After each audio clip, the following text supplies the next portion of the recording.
dia aos amigos e irmãos que participam conosco nesta manhã ou no momento em que você estiver estudando a Bíblia com a gente em nossa escola bíblica dominical aqui da Igreja Presbiteriana de Botafogo.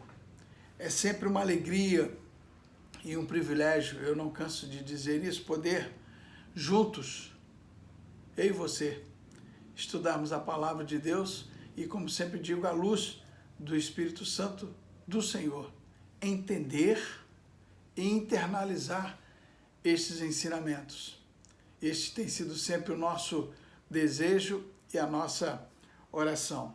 Os que têm nos acompanhado nesses estudos já conhecem a temática que temos abordado, mas para você que está chegando agora ou está hoje pela primeira vez participando conosco, nós estamos falando sobre o maior personagem que nós temos registrado na Palavra de Deus. O maior de todos, Jesus Cristo. A sua obra e a sua vida. Já abordamos aspectos ligados à sua infância, depois da sua fase como rabi, mestre, e hoje nós estamos abordando o último aspecto da fase de o substituto. Naturalmente, depois de conhecer as estratégias adotadas no julgamento de Jesus, naquele vexaminoso tribunal que acabaram entregando a crucificação, conforme nós aprendemos nos dois últimos domingos com o nosso querido presbítero Eduardo.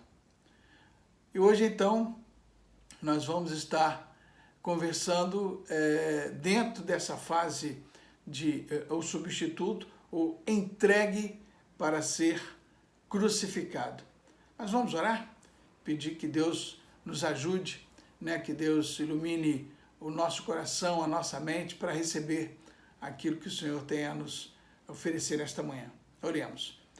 Grande Senhor, nós te adoramos, nós te bendizemos e nós te agradecemos, Pai, pela oportunidade que nos dás de podermos juntos, embora virtualmente, mas com o objetivo de estudar a Tua Palavra. E à luz desta palavra, iluminado pelo Teu Espírito, nós te pedimos, ó Deus, que Tu fales a cada um de nós, em nome de Jesus. Amém. Muito bem, quero ler um texto da Palavra do Senhor que tem me chamado muita atenção e está muito ligado ao tema que nós estaremos conversando hoje, entregue para ser crucificado.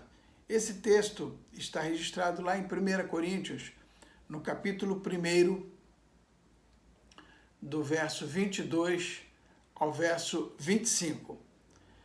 Paulo escrevendo aos Coríntios. E nessa primeira carta, nesse trecho, ele diz o seguinte, eu vou ler aqui com você, mas eu vou estar lendo na linguagem de hoje, o Novo Testamento na linguagem de hoje, que fez o seguinte registro. Os judeus pedem milagres como prova, e os não-judeus, ou seja, os gregos e gentios, procuram a sabedoria. Mas nós, escreveu Paulo, anunciamos o Cristo crucificado. Uma mensagem que para os judeus é uma ofensa, e para os não-judeus, ou seja, os gregos, os gentios, é loucura. Mas para aqueles que Deus tem chamado, tanto judeus como não-judeus, gregos, gentios, ou seja, Cristo é o poder de Deus e a sabedoria de Deus. Pois aquilo que parece ser loucura de Deus é mais sábio do que a sabedoria humana. E aquilo que parece ser fraqueza de Deus é mais forte do que a força humana. Esse é o texto que eu quis compartilhar com você neste momento, porque ele está muito relacionado com aquilo que nós vamos estar conversando hoje sobre a entrega de Cristo Jesus para ser crucificado. Quando olhamos para a história, especificamente sobre esse episódio da crucificação de Jesus, percebemos que através de diversos registros, seja em museus, seja em livros com seus diferentes autores, ou filmes, mas sobretudo nos relatos bíblicos, há imagens, há situações que nos impactam sobremaneira. E impactam de tal maneira que podem provocar mudanças na vida de muitas pessoas. Eu tenho presenciado isso. Se não emocionalmente, no momento da vida, mas pelo menos fica alguma coisa bombardeando a sua mente, o seu coração, sobre aquela tragédia vivida por Jesus Cristo naquele tempo. Ao longo da história, ou ao longo de toda a história da humanidade, tem se maquinado centenas de maneiras de matar o ser humano, de matar o homem. E a maioria dessas maquinações ou desses planejamentos era para provocar a morte de maneira mais lenta e dolorosa possível. E eu quero abrir aspas aqui para citar uma questão bem pontual. Infelizmente, em nossos dias, agora bem recente, barbáries como assassinatos de crianças, e nós acabamos de ver aqui no Rio de Janeiro o caso do menino Henry, né, tão divulgado, e aí divulgaram outras situações pelo Brasil afora, de pessoas que tiraram vidas de crianças. E a manifestação do povo, a manifestação da população, quando assistem esses depoimentos ou percebem aquilo que eles, ao serem acusados, eles confessam que realmente fizeram e falam às vezes com muita frieza, muita gente faz com que a manifestação deles seja no sentido de que os autores ou estes assassinos sofressem pena que os levassem à morte de maneira lenta e dolorosa, porque nem assim pagaria a vida de uma criança que foi tirada. Fechando aspas, só para mostrar o que a gente está vivendo hoje. Depois de tantas formas criadas pelos homens de fazer com que o ser humano tivesse uma morte lenta, como nós já dissemos antes, o grande orador da antiguidade, o Cícero, também naquela época escreveram o seguinte: atar um cidadão romano, e ele estava falando a respeito exatamente de Roma, atar um cidadão romano é um crime, açoitá-lo é uma abominação, torturá-lo é quase um ato de assassinato. Agora, crucificá-lo, ele diz que não há uma palavra adequada que possa descrever um ato tão horrendo, tão horrível. Aí ele continua dizendo que a crucificação reunia 4 qualidades que os romanos mais valorizavam numa execução: agonia impiedosa, morte prolongada, espetáculo público e humilhação total.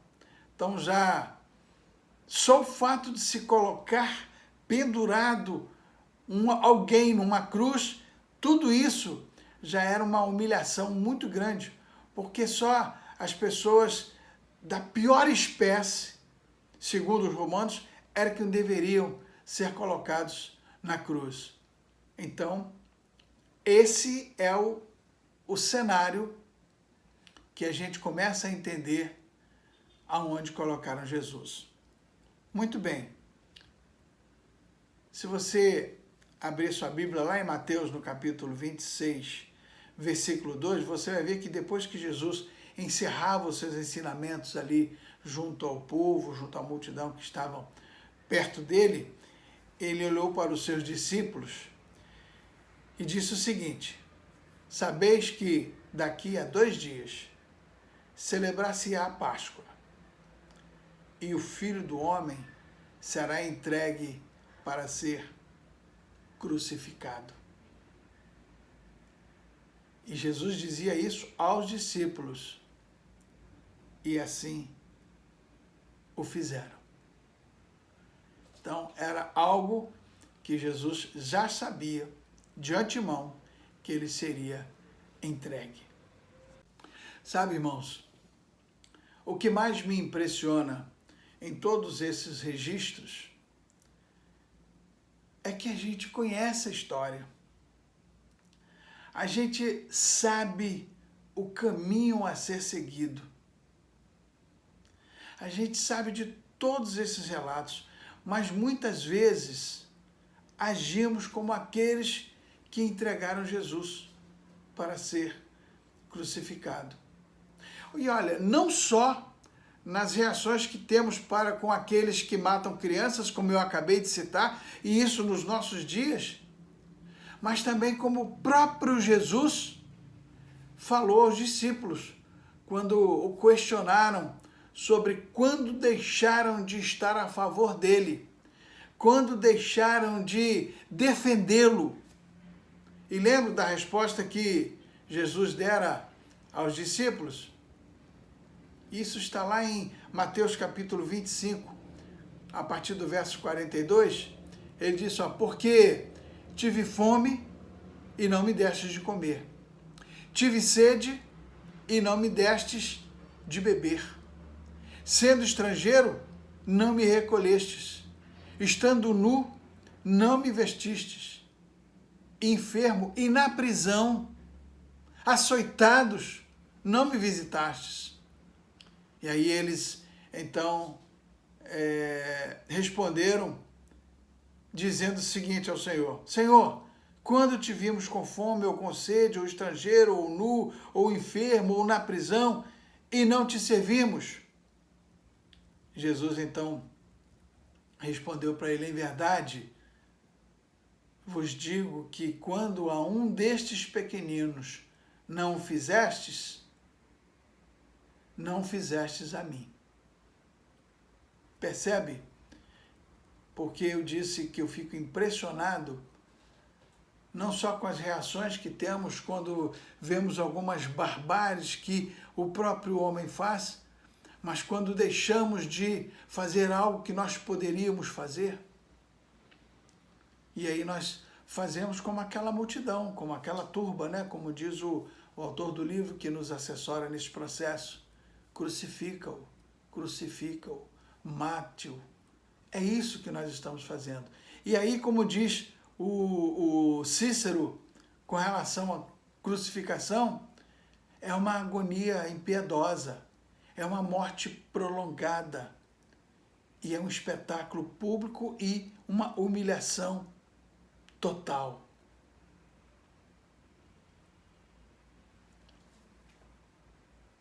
Isso é o que muitas das vezes, sem perceber, nós fazemos. Infelizmente. Mas Jesus já no Gólgota, também conhecido como o lugar da caveira, ele é alçado à cruz da madeira, ele é levantado naquela cruz. E além de toda a humilhação, já descrito por Cícero, como a gente disse lá anteriormente, numa agonia impiedosa, numa morte prolongada, num espetáculo público e numa humilhação total, Jesus era submetido a todo tipo de chacota, a todo tipo de zombaria, seja pelos soldados que ali estavam e que já tinham feito o seu serviço sujo, seja pelos líderes religiosos que ajudaram e que levaram Jesus àquela situação, seja por alguns transeuntes que ao passar olhavam, mas não era filho de Deus? Ele não dizia que era filho de Deus? Por que que ele não desce daí? Por que que ele não acaba com esse pessoal que está fazendo essa ruindade toda com ele? Até o que estava sendo crucificado com Jesus também fez a sua zombaria, fez a sua chacota. Você vê esse registro lá em Lucas, no capítulo 23, a partir do verso 39, que diz o seguinte: um dos criminosos que ali estavam, dependurados, lançava-lhe insultos. Você não é o Cristo? Salve-se a si mesmo e a nós. Mas diz o registro que o outro criminoso o repreendeu dizendo: você não teme a Deus? Olha aqui, já é a primeira reação de alguém que conhece ali a soberania de Deus, conhece ali o Filho de Deus. Quando ele fala assim, você não teme a Deus? Nem estando sobre a mesma sentença, ou seja, sendo lado a lado crucificado. E aí ele continua dizendo, nós estamos sendo punidos com justiça, porque estamos recebendo o que os nossos atos merecem. Mas este homem não cometeu nenhum mal. E aí, naquela demonstração já de arrependimento, de reconhecimento de que ali estava o Filho de Deus, ele olha para Jesus e diz, Jesus, lembra-te de mim quando entrares no teu reino. E sabe qual foi a resposta de Jesus? Em meio à agonia que estava sofrendo, em meio ao sangue derramado, em meio àquele sofrimento danado que ele estava passando, ele olha para aquele criminoso e diz, eu lhe garanto, hoje você estará comigo no paraíso. Ah, meus amigos e irmãos queridos, aí está a grande demonstração de amor de Deus por nós, por mim e por você. Veja que, sentenciado pelos crimes que cometera, ao reconhecer Jesus como Filho do Deus Altíssimo, imediatamente ele foi alcançado e salvo por Jesus. É como Paulo escrevera lá em Romanos, no capítulo 5, verso 8, dizendo, Cristo morreu por nós quando ainda vivíamos no pecado. Ali estava um criminoso pagando pelo crime que cometeu e ele disse verdadeiramente que eles estavam sofrendo o justo castigo. E Jesus o buscou e o salvou quando ele reconheceu em Jesus seu Senhor e seu Salvador. Enquanto vivermos aqui, amados, não deixaremos de ser pecadores. Enquanto estivermos aqui neste corpo, nós não deixaremos de ser pecadores. Mas pecadores salvos, pecadores remidos, pecadores alcançados pela graça misericordiosa do Senhor Jesus. Você conhece aquele adágio popular que diz, filho de peixe, peixinho é? Conhece? Naturalmente você deve conhecer, sim. E eu vou fazer aqui uma afirmação, assim também é o filho do pecador. Ele é pecador. O filho do condenado também é condenado. E aí você pode estar dizendo, mas o que é isso, Ezequias? Como é que você faz uma afirmação dessa? E eu digo a você que eu faço baseado no próprio registro bíblico que nós temos aqui na palavra. Por isso que, ao estudar a Bíblia, nós aprendemos todas essas questões. E é difícil não entender o amor de Deus por mim e por você. Lá em Gênesis, no capítulo 2, 16, 17, foi escrito de uma forma que você vai entender exatamente o que eu vou estar dizendo aqui. Que é o seguinte, que pelo pecado, a desobediência, que foi o pecado que o primeiro casal cometeu, Adão e Eva, ele cometeu diante e contra Deus, todos nós, seus descendentes, fomos feitos pecadores e condenados. Fomos feitos pecadores e condenados. É uma herança maldita que eu e você trazemos dos nossos primeiros pais, Adão e Eva, que pela obediência entrou o pecado no mundo. Se toda essa afirmação e esse registro bíblico terminasse aqui, nós seríamos o mais infeliz dos homens, o mais infeliz dos seres humanos. não tinha a menor alternativa para qualquer um de nós. Mas sabe, irmãos, há uma solução para todos nós pecadores. E esta solução nada mais é do que Jesus Cristo, Filho do Deus Altíssimo, reconhecido por aquele criminoso lá no Gólgota, pendurado lá na cruz do Calvário.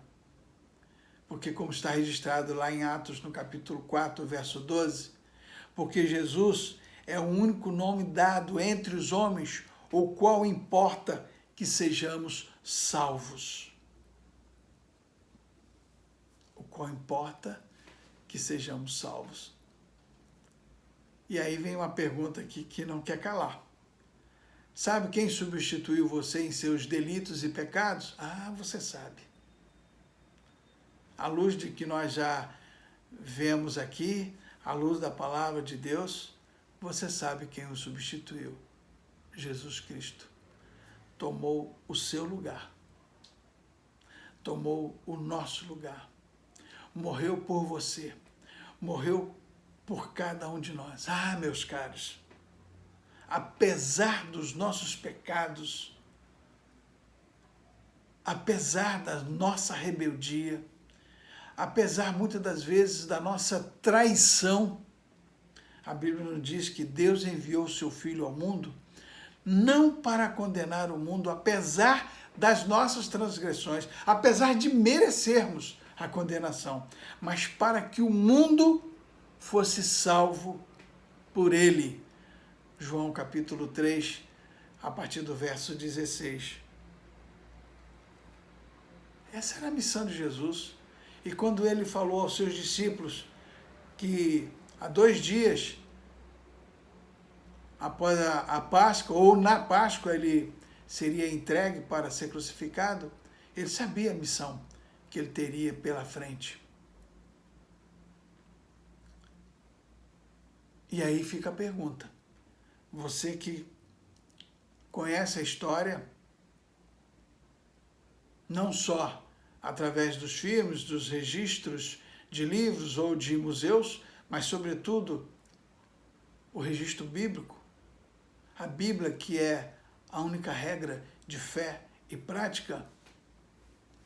Faço aqui a pergunta: você está recusando este presente, esta dádiva, este benefício? Você recusa ou está recusando?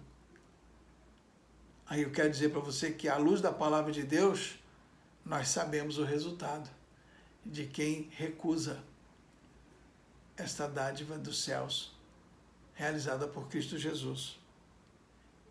E se você não sabe, eu estou dizendo que a palavra de Deus nos mostra. Continue estudando a palavra. Agora, você aceitou esse presente?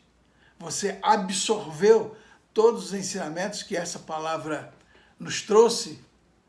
Ah, e aí eu posso dizer, glória a Deus. Amém. Porque nós vamos deixar de ser pecadores perdidos para pecadores salvos e alcançados pela graça misericordiosa do Senhor, assim como foi com aquele ladrão lá na cruz, no Gólgota, que reconheceu em Jesus, Filho do Deus Altíssimo, que o salvou e o redimiu. E naquele mesmo dia foi encontrar com Jesus na glória. E aí, quero deixar aqui um registro, já encerrando nossa conversa de hoje, o nosso bate-papo de hoje, sobre este entregue para ser crucificado, depois daquele julgamento vexaminoso, como nós aprendemos nas aulas passadas, né? Deixar aqui esse hashtag para você e para todos que nos estão assistindo. Hashtag estamos juntos com o Senhor Jesus. Louvado seja o Senhor, que Deus abençoe você, que Deus nos abençoe. Amém.